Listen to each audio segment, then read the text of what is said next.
Hello everyone, it's Melanie here with Vintage Hill Studio. I'm so glad you dropped by today. There is truly beauty and simplicity, and that's what this card is all about today. I'll be working with a little bit of watercolor, some heat embossing, this beautiful stamp, and let's just jump right into it. So the first thing that I'm going to do is totally wet my watercolor paper, and I'm just working in very simple patches. One to the left there, one to the right and centered, and then another one a little along the bottom. And I'm just trying to do some random free-form patches here just for a splash of color for my background this week.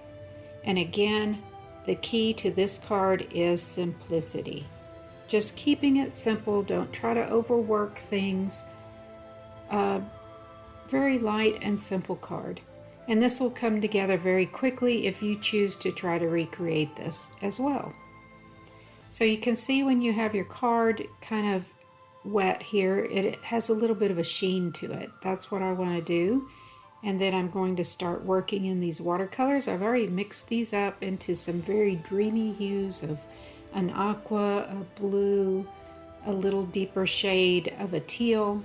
And keep in mind that when you do watercolor, they do dry back a little lighter. All right, just adding my color in here. And then you want to make sure when you get through this step that you let this totally dry before moving on to the next step. So hey, if you're new to the channel, I would love to have you as a subscriber. Look down here in the lower right hand corner for the little subscribe button and just hit that and become a subscriber to the Vintage Hill Studio channel.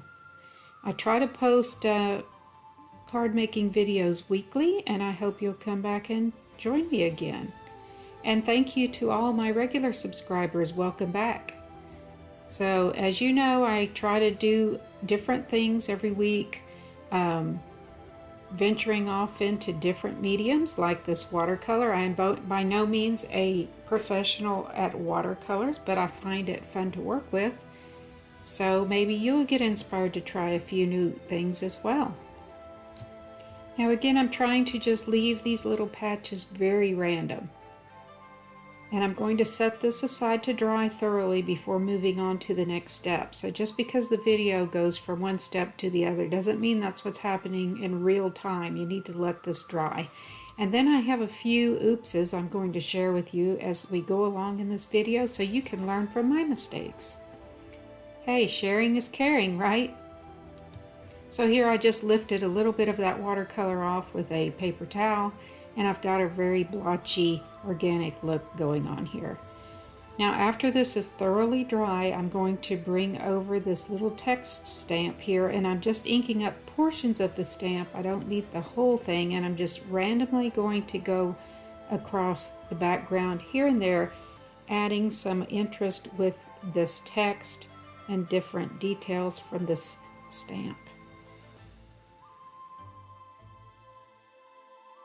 Again, just inking up the parts that I want to use. I'm turning my stamp this way and that just to get a very organic look on this watercolor panel. Now I am pressing down fairly hard because I am working on textured watercolor paper, and this is how it looks before moving on to the next step.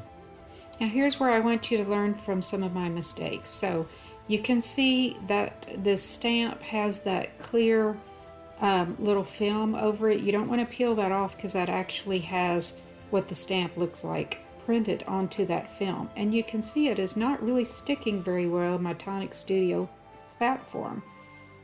So I could have wet the other side of the stamp, but instead I'm going to use some double-sided tape here. This is a sticky tape.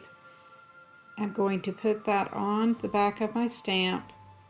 Gently lay that down because I've already used my Versamark ink on here, and then when I close the door, it is going to stick to the stamp much better.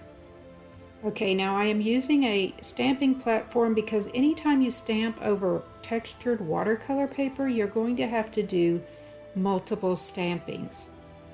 And by using the Tonic Studio stamping platform, that's what allows you to stamp over the exact location. Okay, there was mistake number 2. I had the bar magnet too close to the door, so the rim of the door was hitting on the magnet. So you know, some days you just can't win with the crafting, right? This is true crafting world, so just adjust and move on. All right, now I'm adding a little bit of this Chestnut embossing powder over that sticky embossing ink, and it will stick to the image.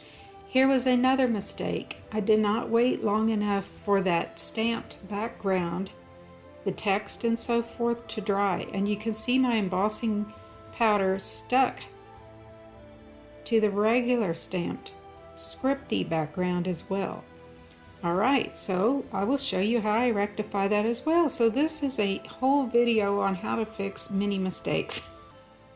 And I am sharing this with you just in case you didn't know. You might already know some of these tricks, but if you didn't, here you go. And ask me how I know. It's because I make a lot of mistakes during my crafting, and you just have to know to shift, how to shift and continue on. So just take a little brush and brush away the parts that you don't want to heat emboss.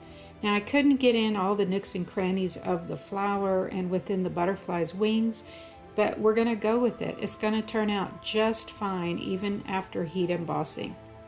We'll chalk it up to more character, more interest.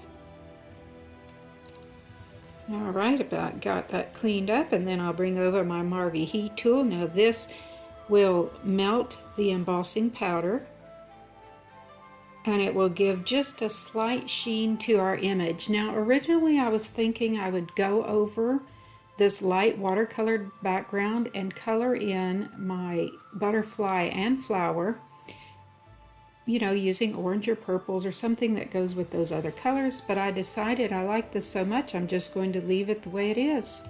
I rather liked that heat embossed image over the watercolor background quite a bit. I'm just going to trim this down to 4.5 by 6.5 inches.